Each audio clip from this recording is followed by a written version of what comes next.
word reason, we see the word cause. So your reason for doing that, there's a cause. And inside the same word reason, there's a word that we look at, we call goals. So if you're living a life, you're not living a life that is having goals, you are surely not going to have proof of what you work hard for. Your motivational has motive. Your motive have an aim. Your aim has a cause. Your cause has a goal. Now watch this here. When you begin to formulate all these things, you come into a place in your life where you become an object. That every person that sees you wants to be around you because you are an object of greatness. You're an object of greatness. Now, when we look at the word objects, we also got to understand the word purpose.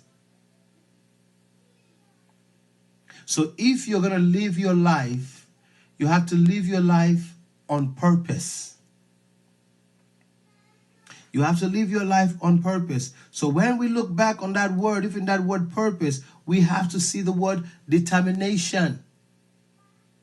Purpose, birth, forth, determination. What are you determined to do this season for your life? What have you written down as a personal drive? What have you said to yourself that you will do no matter what you go through? That we call determination. You are determined to see success. You are determined to see anything manifest.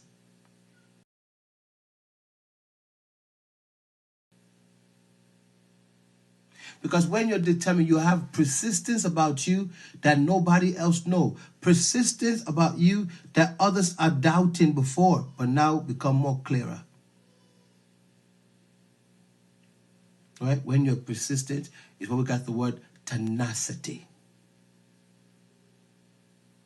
Tenacity. You just have something in you that won't quit because you are not a quitter.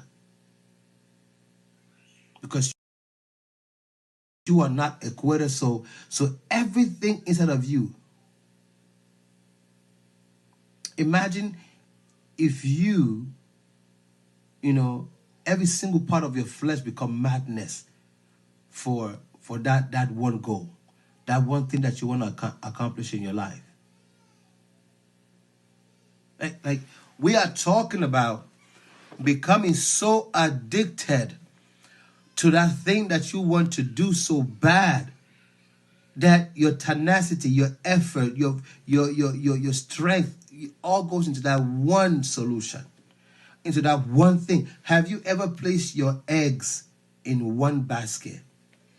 I know some of us, our parents always say, don't put your eggs in one basket.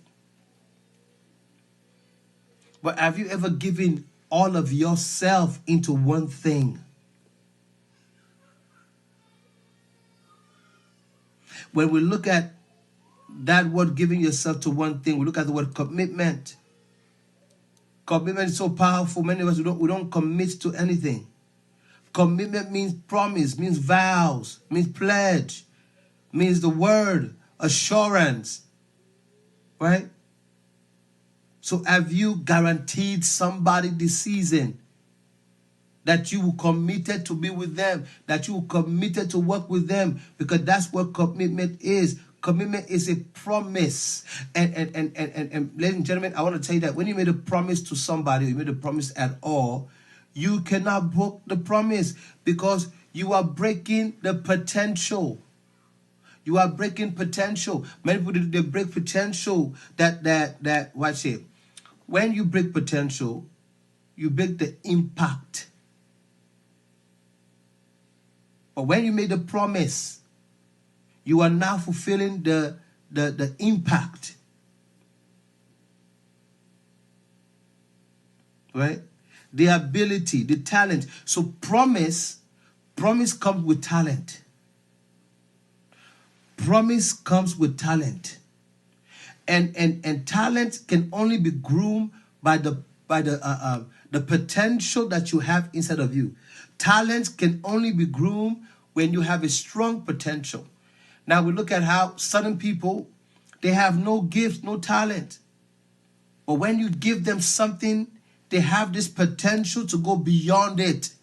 Because you show them how to do something, and then they do it, and they go beyond what you show them. The question here is, have you shown somebody something to do? And if they don't do it the way you want, they don't have the potential for that thing. They cannot keep that promise to that thing. Hallelujah, somebody. They don't have the capacity for that level of work. Hallelujah, somebody. They cannot be guaranteed. Because what is promise? Promise is not to be broken. Promise is to be kept. Promise is a contract. Promise in the biblical sense, we call promise as a covenant. Guarantee. You are guaranteed that you undertake this work and you do it. You guarantee that you go to work and you go and work. You guarantee that you will do something and you do it. You are guaranteed.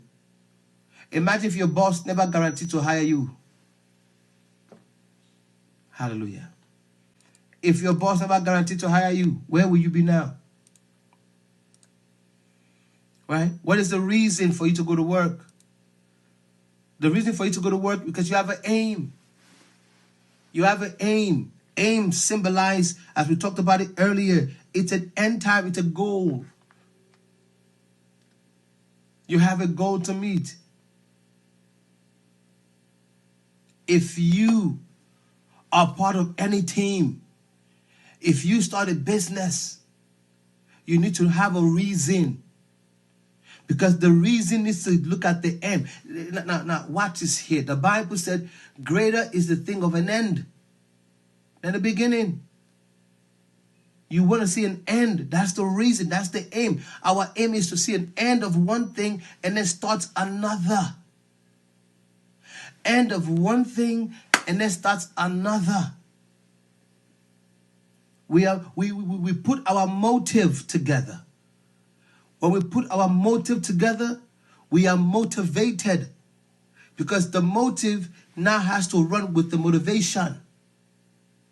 And the motivation has to have a person. That's where the word, if you take out the word, the word reason, if you pull the word, the R there, you put a P, you kind of get something there. So we got reason, you got person. So every reason need a person. Every reason need a person. And every person must have an aim, which means they have a goal.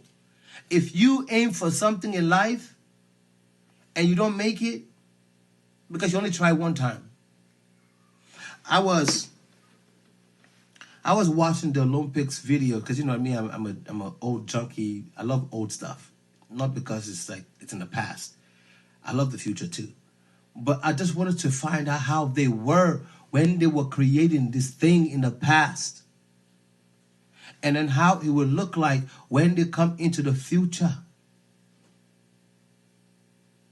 Now watch this here. So I was watching this young, it's like I don't know how you call them, but they have a name for them. They pull the arrow back and they let it go for an aim.